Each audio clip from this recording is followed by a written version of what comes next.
All right, so the Denver Nuggets just fired their head coach, Mike Malone, which is kind of a shock to anybody who follows the game. The Denver Nuggets won in their first NBA championship just a few years ago under Mike Malone. The roster has changed a little bit since then, losing guys like KCP and Bruce Brown, with those minutes going to guys like Christian Braun, who could be the most improved player of the year, and bringing in Russell Westbrook, who's been a surprisingly nice fit. Shortly after the Malone firing was announced, Denver followed up by firing Calvin Booth, the team GM. Both these moves coming as a huge surprise, especially the Malone side of it. He's kind of been perceived as one of the better coaches in the league. By the way, David Adelman taking over as interim coach. The Nuggets have struggled a little bit since the All-Star break with an 11-12 record since that point, but I still don't like anything about this firing.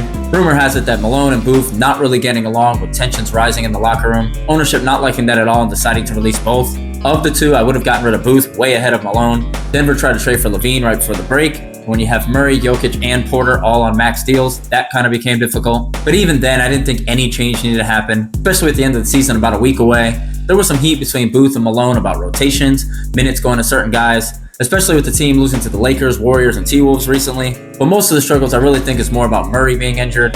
He's missed a lot of time with that hamstring injury. I do think Mike Malone is a great coach, and something weird is going on in the NBA lately. Remember, head coach of the Memphis Grizzlies, Taylor Jenkins, was just fired recently as well, with only 9 games left in the season at that point. That one more so being about the offense not gelling correctly with a lot of fancy schemes and different things that the team wasn't really buying into. But even then, I didn't like that firing either. That was the team dealing with a lot of the John Morant issues last season, bouncing back to be one of the better Western teams on and off throughout most of this season. I didn't think either team needed to make any changes. Denver lost to the T-Wolves last year in the playoffs and semifinals. That was a little lopsided. But overall, I still think Mike Malone was the right guy. I'm really interested to see how well Denver does going forward from this, but I don't like the move at all.